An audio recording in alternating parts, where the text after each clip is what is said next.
வடக்கு நண்பர்கள் நார்த் இந்தியால இருந்து நம்ம ஊருக்கு பொழப்பு தேடி வந்து இங்க இருக்க ஹோட்டல்ஸ், பேக்கரிஸ், கன்ஸ்ட்ரக்ஷன் ஒர்க்ஸ், இன்னும் சில தினக்கூலி வேலைகள், டெய்லி வேஜஸ்ல ஒர்க் பண்றவங்க தான் இந்த வடக்கு நண்பர்கள்லாம் மேஜரா இந்த ஒர்க்ஸ்லாம் தான் இருப்பாங்க.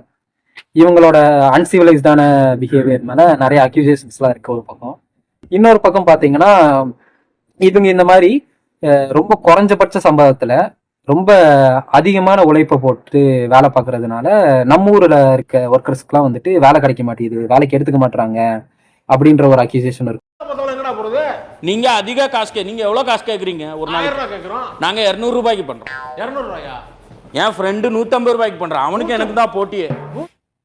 சரி, அவ்வளவுதான் ப்ரோ. இவங்க வந்துட்டு இந்த மாதிரி வடக்கன்ஸ் வந்து கம்மி சம்பளத்தை வேலை பார்க்குறாங்க, அன்சிவிலைஸ்டா பிஹேவ் பண்றானுங்க, அவனுக்கு பிஹேவியர் வந்து சரியா இல்லை, அன்எஜுகேட்டடா இருக்கானுங்க, இவ்வளவுதான பிரச்சனை. அப்ப இவனுக்கு நம்ம ஊருக்குள்ள வராம விரத தடுத்துட்டு ஊரை விட்டு வரட்டி தமிழ்நாட்டுக்குள்ள வரத, சவுத் இந்தியா சைடு வரதை வந்து நிறுத்திட்டோம்னா நமக்கு வந்து பிரச்சனை முடிஞ்சிரும்ல அப்படின்னு நீங்க நினைச்சீங்கன்னா, இந்த யானை அளவுக்கு ஒரு பானையை செய்து இந்த யானையை பானைக்குள் நுழைத்து விட்டால் வேலை முடிந்தது. வாயை மூடும் மண்டூகமே, இதை சொல்ல ஒரு அமைச்சர். ஏன்னா as I always say, எந்த ஒரு சொசைட்டல் இஷ்யூவையும், எந்த ஒரு சோசியல் இஷ்யூவையும் அதோட ரூட் காஸ் என்னன்னு கண்டுபிடிச்சு பகுத்தறிஞ்சு அதோட சொல்யூஷனை கண்டுபிடிக்கணுமே தவிர பொது புத்தியில சரி இதான் பிரச்சனை அப்படின்னு சொல்லி அந்த பொது புத்தியில அணுகுறது என்னைக்குமே முன்னேற்றத்துக்கு வழிவகுக்காது. எப்பவுமே மெயின் சுவிட்ச் தான் மஸ்ட். நார்த்ல இருந்து இங்க வரவங்களை விரட்டி அடிக்கிறத பத்தி யோசிக்காம அவங்க ஏன் இங்க வராங்க, அவங்களுக்கு பின்னாடி நடக்கிற, அவங்கள சுத்தி நடக்கிற அரசியல் என்னன்னு புரிஞ்சுக்கிட்டு அதுக்கேற்ற மாதிரி தான் நம்ம சொல்யூஷனை கண்டுபிடிக்கணும். நார்த் இந்தியால லிட்ரஸி ரேட் ரொம்ப ரொம்ப கம்மி. அதே மாதிரி பிஜேபி மற்றும் வலதுசாரிகளோட இம்பாக்ட் ரொம்ப ரொம்ப அதிகம். இருக்க ஸ்கூல்ஸ் எல்லாம் இடிச்சுட்டு கோவில்லாம் கட்டிட்டு இருந்தா அப்படிதான் இருக்கும். அங்க லிட்ரஸி ரேட் இல்லை. இவங்கெல்லாம் வந்து எஜுகேட் ஆக, பண்பட்டு இருக்க, நாகரிகப்படுத்த ஒரு அடிப்படை ப்ரிவிலேஜே இவங்களுக்கு கிடைக்கல. ப்ரிவிலேஜ்னு சொல்றத விட அவங்களுக்கு கிடைக்க வேண்டிய ஒரு அடிப்படை உரிமையை அவங்களுக்கு கிடைக்கலன்னு தான் சொல்லணும். ஒரு ஹைரார்கி ஒன்று இருக்கும், ஹியூமன் பேசிக் நீட்ஸ்ன்னு சொல்லிட்டு நம்ம ஸ்கூல் சோஷியல் புக்ல கூட இருந்திருக்கும்னு நினைக்கிறேன். It was like physiological needs, safety, belongings, esteem needs, self actualisation, இந்த மாதிரி விஷயங்கள்லாம் போட்டிருப்பாங்க. இதுல வந்து ரொம்ப கீழே இருக்கிற அடிப்படை விஷயம் என்னன்னு பார்த்தீங்கன்னா ஃபுட்டு, ஷெல்டர், க்ளோத்திங், இந்த விஷயங்களா தான் இருக்கும். இதுல இருந்தெல்லாம் ஒருத்தன் வந்து அச்சீவ் பண்ணா மட்டும்தான் இதுக்கு மேல அவனுக்கு தேவையான எஜுகேஷன் அந்த நீட்ஸுக்குள்ளதான் போக முடியும். ஸோ ஒரு எஜுகேஷனை ஒருத்தவனுக்கு ப்ரொவைட் பண்ணா மட்டும்தான் அவனை சொசைட்டலா, கல்ச்சுரலா, எக்கனாமிக்கலா அவனை டெவலப் பண்ண முடியும், அவனை முன்னேற்ற முடியும். தமிழ்நாடுல மட்டும்தான் இன்க்ளூசிவ் டெவலப்மெண்ட், அதாவது இன்க்ளூசிவ் பாலிடிக்ஸ், எல்லாரையும் உள்ளடக்கிய வளர்ச்சி அப்படிங்கிறது இருக்கும். This is where social justice works, அதாவது சமூக நீதி இங்கதான் ஒர்க் ஆகுது.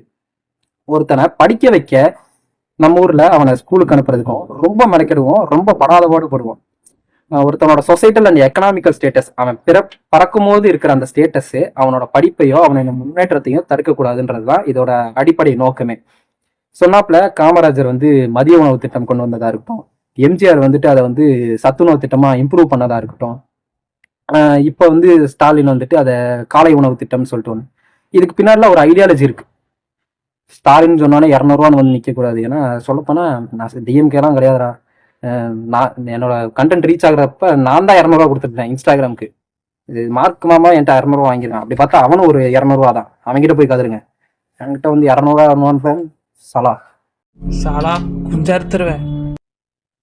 இந்த மாதிரி நலத்திட்டங்கள் நிறைய இருக்குது. இந்த 8th வரைக்கும் ஆல் பாஸ் போடுற விஷயமும் இதே மாதிரிதான். இந்த கூலி வேலை பார்க்குறவங்க, இந்த பாவர்ட்டி லைன்ல இருக்கிறவங்க எல்லாம் அவங்க குழந்தைங்கள படிக்க வைக்கணும்னு யோசிக்க மாட்டாங்க. ஏன்னா நான் சொன்ன மாதிரி ஒருத்தனோட பேசிக் நீடே வந்துட்டு இங்க அவனுக்கு தேவையான சாப்பாடு, வீடு, க்ளோதிங் இதுவாக தான் இருக்குது.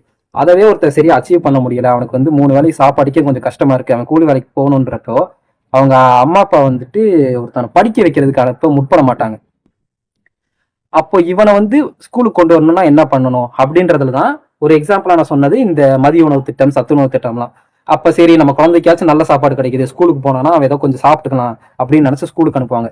ஒருத்தன் படிக்கிறதுல நாட்டமே இல்லைனாலும் ஸ்கூல் பக்கம் வந்தா அவன் ஏதோ ஒரு 2 வார்த்தையாச்சும் அவன் காதல் விழுந்து கொஞ்சம் படிப்பான், கொஞ்சம் ஏதோ தெரிஞ்சிடும். இந்த 8th வரைக்கும் ஆல் பாஸ் போடுறதுக்கு பின்னாடி இருக்கிற ரீசனுமே இதேதான். இப்ப இதுக்கு முன்னாடி வந்து அது 8th முன்னாடி எப்பயாச்சும் ஃபெயில் போட்டாங்கன்னா மறுபடியும் அங்கதான் போவோம். சரி இதுக்கு மேலே இவனை எதுக்கு காசு போட்டு படிக்க வச்சுக்கிட்டு இவனை வேலைக்கு அனுப்பிச்சிருவான், பொண்ணா இருந்தா இவளை கல்யாணம் பண்ணி கொடுத்துருவான், இது அங்கதான் போய் முடியும். திஸ் இஸ் வேர் இந்த மாதிரி நலத்திட்டங்கள்லாம் ஒர்க் ஆகுது. இப்படிதான் வந்து எஜுகேஷனை ப்ரொவைட் பண்ணி ஒருத்தவங்க வந்து டெவலப் பண்ண முடியும் சொசைட்டலாக.